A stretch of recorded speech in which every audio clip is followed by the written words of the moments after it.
নমস্কার বন্ধুগণ।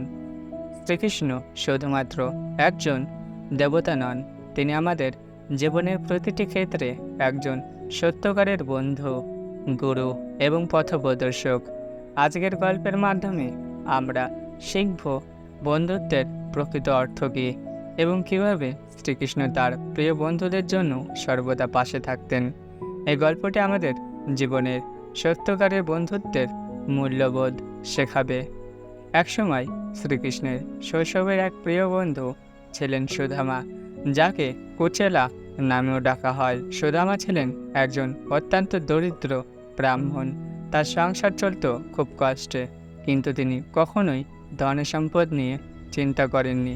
তিনি সর্বদা শ্রীকৃষ্ণের প্রতি ভক্তি এবং তার আত্মিক জীবনের উন্নতির দিকে মনোযোগ দিয়েছিলেন। সুদামার স্ত্রী একদিন তাকে বললেন, তুমি তো শ্রীকৃষ্ণের প্রিয় বন্ধু, তিনি এখন দ্বারকার রাজা। যদি তুমি তার কাছে যাও তবে তিনি নিশ্চয় তোমার সাহায্য করবেন। সুদামা প্রথমে দ্বিধাগ্রস্ত ছিলেন, কারণ তিনি মনে করতেন যে বন্ধুত্বে কখনো লেনদেনের চিন্তা আনা উচিত নয়। কিন্তু তার স্ত্রী ও পরিবারের দারিদ্র্যতার কথা ভেবে তিনি দ্বারকা যাওয়ার সিদ্ধান্ত নিলেন।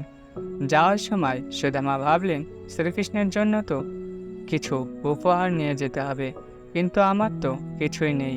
অনেক চিন্তা করে তিনি তার স্ত্রীর কাছ থেকে কিছু চিড়া নিলেন, যা তিনি শ্রীকৃষ্ণের জন্য উপহার হিসাবে নিয়ে গেলেন। দ্বারকায় পৌঁছে সুদামা লজ্জা পেয়ে শ্রীকৃষ্ণের প্রসাদের সামনে দাঁড়ালেন। শ্রীকৃষ্ণ তখন তার রাজকীয় দায়িত্ব পালন করছিলেন, কিন্তু হঠাৎ তিনি তার প্রিয় বন্ধুর আগমনের কথা শুনে সবকিছু ছেড়ে ছুটে এলেন। তিনি সুদামাকে জড়িয়ে ধরলেন এবং বললেন, আমার প্রিয় বন্ধু, এতদিন পর তুমি এলে। শ্রীকৃষ্ণ তাকে প্রাসাদে নিয়ে গিয়ে সেবা যত্ন করলেন। সুদামা তখন লজ্জায় তার উপহার দিতে পারেননি, কিন্তু শ্রীকৃষ্ণ তার মন পড়ে ফেললেন। তিনি হাসি মুখে বললেন, আমার জন্য কি এনেছ বন্ধু? এবং সুদামার কাছ থেকে সেই সামান্য চিড়া নিয়ে খেতে শুরু করলেন। সুদামা কিছুই চাননি, কিন্তু শ্রীকৃষ্ণ তার এই বন্ধুত্বের উপহার গ্রহণ করে তাকে বিনিময়ে যা দিলেন তা ছিল আশ্চর্য। যখন সুদামা তার গ্রামে ফিরলেন, তখন তিনি দেখলেন যে তার কুঁড়েঘর এক বিশাল প্রাসাদে পরিণত হয়েছে।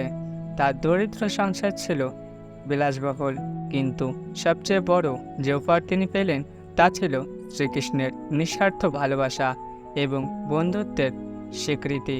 এই কাহিনী থেকে আমরা যা শিখলাম, শ্রীকৃষ্ণ ও সুদামার বন্ধুত্ব দেখায় যে বন্ধুত্বের মধ্যে ধন সম্পদ বা প্রতিদানের কোনো জায়গা নেই। বন্ধুত্ব হলো নিঃস্বার্থ, যেখানে কেবল ভালোবাসা এবং পারস্পরিক শ্রদ্ধা থাকে। সত্যকারের বন্ধু সবসময় একে অপরের পাশে থাকে, যে কোনো অবস্থায় হোক না কেন। শ্রীকৃষ্ণ তার রাজকীয় জীবন থেকে সুদামার জন্য সব কিছু ছেড়ে দিলেন, যা বন্ধুত্বের প্রকৃত রূপ। ধন সম্পদ জীবনের সব কিছু নয়, তবে ভালোবাসা এবং বন্ধুত্বের মূল্যে জীবনে শান্তি ও সুখ আসে। শ্রীকৃষ্ণের কাছে সুদামা কোনো প্রয়োজন নিয়ে আসেননি, কিন্তু শ্রীকৃষ্ণ তাকে উপহার দিয়েছিলেন তার আত্মার সুখের জন্য। শ্রীকৃষ্ণের এই কাহিনী আমাদের জীবনে বন্ধুত্বের মূল্য শিখিয়ে দেয়। বন্ধুত্ব নিঃস্বার্থ হওয়া উচিত এবং তা কোনো স্বার্থের বিনিময়ে নয়। শ্রীকৃষ্ণ এবং সুদামার বন্ধুত্বের এই উদাহরণ আমাদের দেখায় যে জীবনে সত্যকারের বন্ধুত্ব থাকলে আমরা দরিদ্র বা যে কোনো সমস্যাকে সহজেই অতিক্রম করতে পারি। এই কাহিনীটি যদি আপনার ভালো লেগে থাকে তাহলে আমাদের চ্যানেলটি সাবস্ক্রাইব করুন, ভিডিওটি লাইক করুন এবং শেয়ার করুন। ধন্যবাদ।